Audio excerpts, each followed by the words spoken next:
Hi everybody, I'm DJ Sixsmith. You're watching The Sit Down.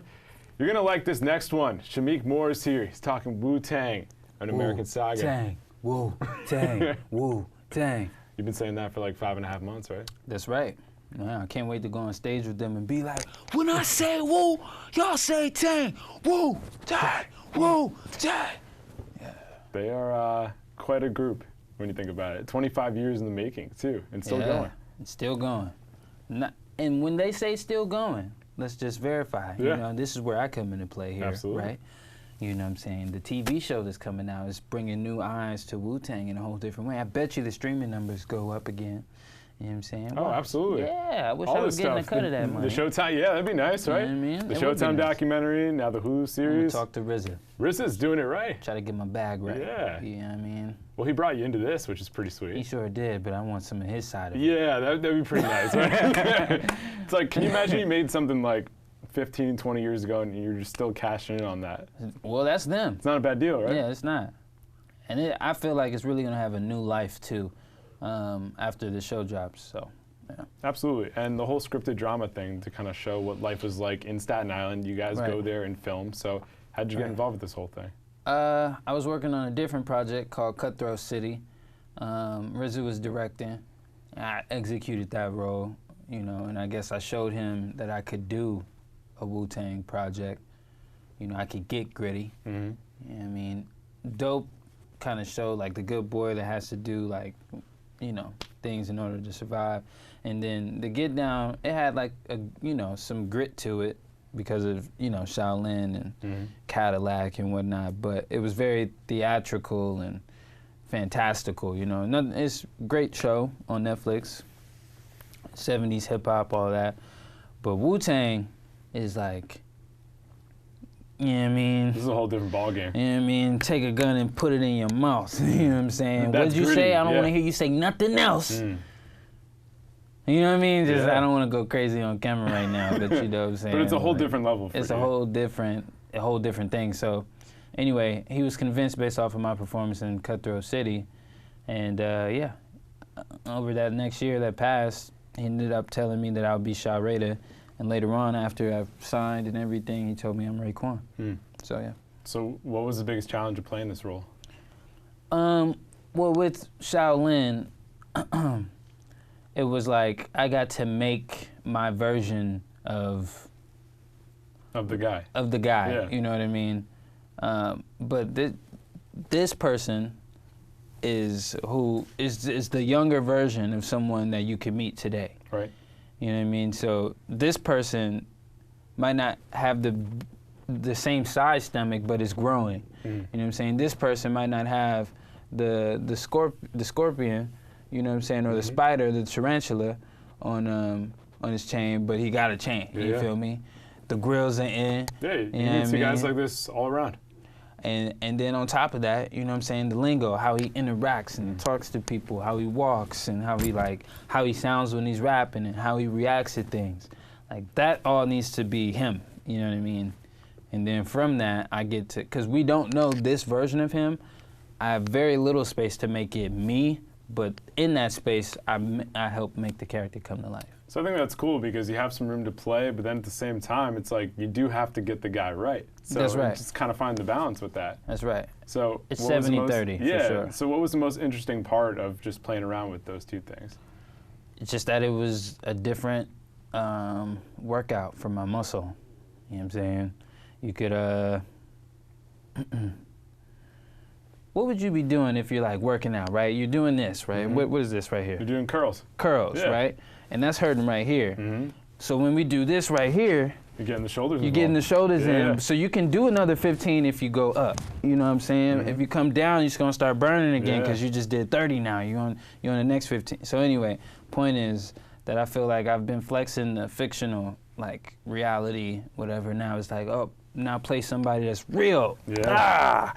Yeah, because So you that's- built out these muscles for Right. many years with your career. Right. But now you're putting these muscles through the ringer. Right. And you're like, oh, I got these things. Let me put them to use. That's right. You know? That's And right. it's a nice creative challenge, too, because Yeah. it's like, all right, people know me from this stuff. People know me from the Spider-Verse and all that stuff. But it's like, I got this whole other bag here, so I'm sure Yeah. it's cool that you'll be able to show people a whole different side of you here. Man,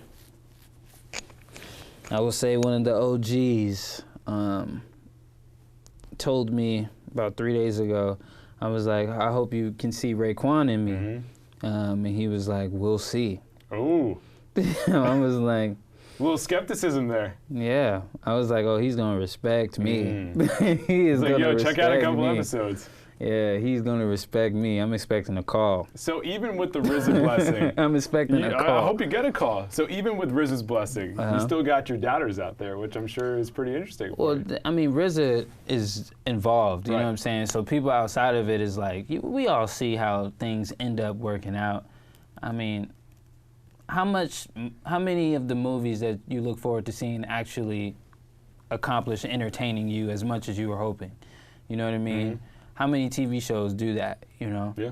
So I would definitely say I would like to have a reputation as this. That makes my net worth go up, my value go up, because when Shameik Moore is on screen, I believe it and I enjoy it. And that's the reputation I'm trying to build with different types of projects. It's like the one consistent thing is Shameik killed it. You know what I'm saying? Yeah. So when did it become calculated for you that you were going to do all these different projects and that you're going to be intentional about choosing this and then flipping the script and doing something totally different? After I booked Dope, after I saw the movie Dope, I was like, all right, now I need to be a bad boy. I did the Get Down. I was like, all right, now I need to do this, now I need to do that. I want to do a horror film. I want to do a romance film. I want to do a comedy. I want to do a Christmas movie. So you're all in, all different types of things. One of each, and then I'm out. Because you don't want to get pigeonholed in one. No, one of each to show like you don't know me, I know me, and then I'm out. Yeah, no, I think that's a good way to go about it. Yeah. And even this one too, it's like it's a period piece.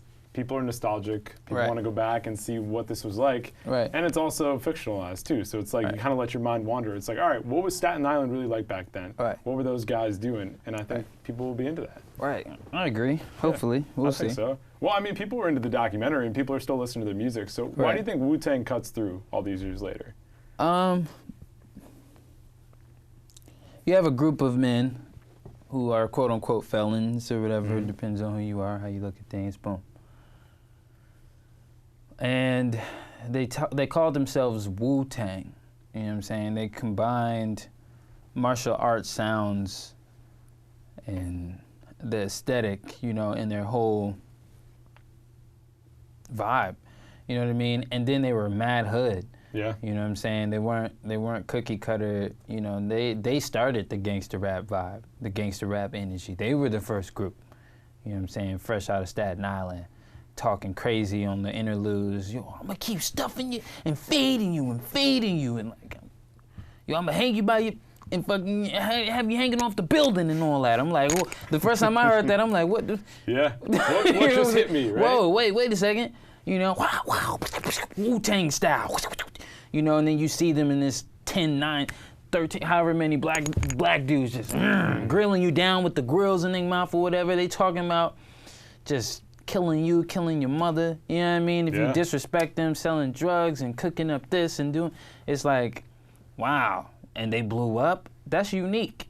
Absolutely. That is unique. And this, when you find out the origins, the first scene, in the first 5 minutes, you're gonna learn a whole lot. A whole lot. Because if you like Cuban Links, or if you like the Purple mixtape, oh boy. You know what I mean? You like that duo right there, this is gonna hit hard. It's gonna hit hard. It's like, I had no idea. You know what I mean? So, yeah. That's coal. I'm looking forward to checking it out. Yeah. So you went to Staten Island. You'd never been before. Yeah. No, never. What'd you think of the area?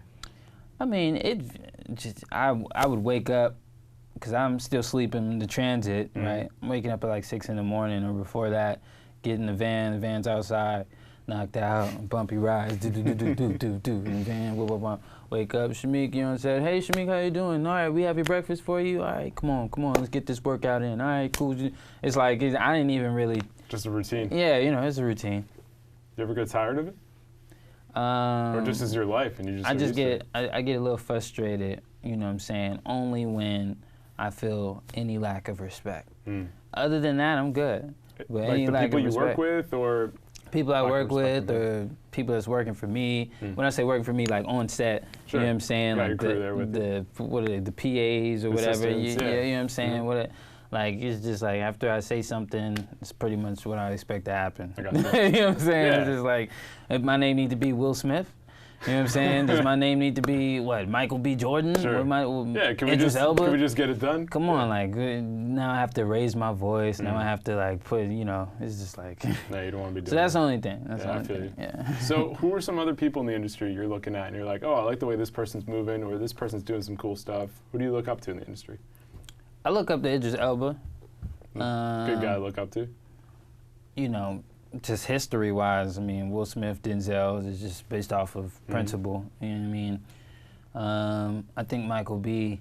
is the only person under 40 that I consider competition. I respect him and his art. And so why is he the only guy you consider competition? Because I believe him on screen. That's the biggest thing for you, is what it seems like. Believability. Mm-hmm. Because that's really the only thing you can control, ultimately, right? He was the dude in Black Panther. Like, what was his name again? Killmonger. Killmonger, yeah. He was him. Yeah. There's nobody else that can play Killmonger but Michael. It was unreal. Yeah. And same thing in Fruitville Station. There's no one else that can do that but him. That was a great movie. Yeah. You know what I'm saying? Dope. Only person that's going to do that is me. That's you. Yeah. Shaolin Fantastic. Same thing. You know what I mean? So, anyway, real recognized real. Yeah. Yeah. No doubt. And I like that you're honest about it, too, because other people just say, like, oh, yeah, he's doing great stuff. It's like, no, he's my competition. Like, he's real. I'm real. Like, let's go after it. Floyd Mayweather never said Pacquiao wasn't a great fighter. No, you got to pay homage. You give respect. But also, like, hey, I'm coming for you. But he did beat him. Yeah. He did beat him. Right. No one has beat Mayweather yet. Right. Let's keep it moving. Yeah, boxing movies are great. Like, give me a couple boxing movies you've seen over the years. I haven't seen any boxing movies that makes me, like, love boxing. Really? Yeah, not one. No. Did you see Creed? I saw Creed. Yeah? No disrespect to Big Bro. Hey, Mike, I didn't say that out of disrespect. I hope y'all keep this part of the interview. Sure, but you just personally weren't feeling it. I mean, him as... My favorite performances, I just said my favorite performances from Michael B. I mean, but the Creed performance, you know, congratulations. I heard it did well. Sure. All of that. Yeah, a couple different movies. You know, yeah, you know, even the original Creed, the Rocky, and when, like, you know what I'm saying, Sylvester, respect to him, but I liked Rambo more, you know what I'm saying, personally. I never watched a boxing movie that was like, as much as I love boxing, you know what I'm saying, it took watching real boxing matches in order for me to feel this way about it. You know what I'm saying? And usually it would be a movie to make you feel like that. You know what I mean? So I've yet to see a boxing movie that was super believable. You know what I'm saying? Like, oh, this is a real boxing match. We just paid for the pay-per-view fight right now. I've not. I think that's the hardest thing, because you unless you're a boxer. Right. Like, I'm a boxer, so when you put me in a boxing movie, you know what I mean? Honestly, they could probably just hit roll and, like, let us fight. You know what I'm saying? Think about that. You've taken the hits before. That's what I'm saying to you, is that I could really do that. So it's a goal to show everybody the difference. I'm just talking right now. It's just, you know. No, but you're putting it out there. Yeah. I think that would be a fun thing to watch. Yeah. Yeah, why not? I mean, if you're going to do a Christmas movie, you got to throw the boxing movie in there, too. It's in there. It's coming. There we go. Yeah. So how many different things do you do a year? How do you break down your years? I break it down in 5 years. Yeah. So far, why? Yeah, why do you do that? Because 1 year is 12 months. A TV show takes up 5 of those months. Right, so this is 5.5 months. That's 5.5 months, boom. And then Let Us Know was like 2 months, 3 months, something like that. You know what I mean? I'm about to shoot a short film. I had like a month in between. I'm getting the music together right now to drop. I've been directing content. You can't really, like, this year is pretty much, we're doing all the promo, like the press for Wu-Tang, and then after this it'll be for Pretenders, and then Let Us Know. Like, those are weeks of time, you know what I mean? And then I'm shooting my own short. We're in pre-production. It's basically December in my head. Right. You know what I mean? My focus is to stay healthy and keep working out and let the schedule play out and keep and then planning. You're on to the next year. I'm not even. Wu-Tang's coming out. I'm thinking about what we're doing at the top of the year already. Like, I'm telling you. You film this and then it's kind of done and over. It's done. And then it comes out and you're like, okay, I can get back into that. But you're already 3-4 things ahead at that point. That's right. Yeah. Yeah. I feel you. Yeah. So you mentioned directing. What has been the most interesting part of that for you? Practicing and seeing the outcome. Yeah. Yeah. I mean, like, going from, like, when I was 14, 15, I tried to shoot a music video in Atlanta that was very, very, it was basically the Michael Jackson, what's it called? You Rock My World. Mm-hmm. It's essentially what it was, and I thought that was like the, you know, but there was no creativity on my part other than like changing the name and, you know what I'm saying? It was basically a carbon copy of it. It was a carbon copy.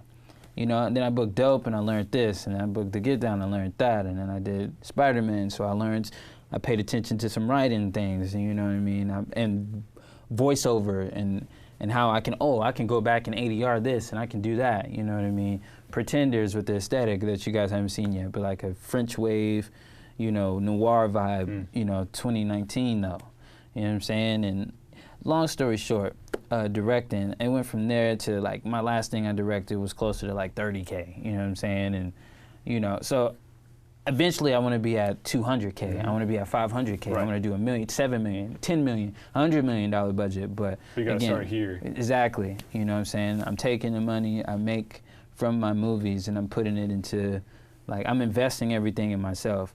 The people that surround me, you know what I mean? The flights, the hotels, the content, and yeah. So studio time, directing, getting the producers around me, you know what I'm saying? Like getting locations and paying wardrobe and like, you know, paying for everything. You know what I'm saying? It just costs money. There's so many different moving parts to it too. Yeah, it is gonna cost a lot of money. Yeah. So and I don't have an investor or a label, so it's all coming out of pocket. So yeah. I think it's cool that we live in a TV and movie landscape where you can invest in yourself and create the stuff you want to create. Well, I mean, yeah. What's the coolest part for you? The coolest part is knowing that I'm ahead of everybody else. Like, you don't see what I know already. Like, you know how many people don't think I can pull off Raekwon? I've seen it already, though. You know what I'm saying? I was worried myself at first, but you know what I mean? I do it. Yeah. And same thing with the music. It's like, we don't want him to do music. This shit's corny. You know what I'm saying? He's another actor trying to do music. You haven't heard the music. I have. You know what I'm saying? Like, yeah, the performance skill. I'm always going to be the dude that lets the art speak. We'll just have to watch you in this. Just after watching this. Yeah, word. September 4th on Hulu. September 4th. Hulu. We just went all the way into boxing for like 10 minutes. I'm sorry about that. That's how we do it, man. Yeah. Hey, good to meet you. Good to meet you. That's Shameik. I'm DJ. We'll see you next time. Here, let's sit down. Look at that.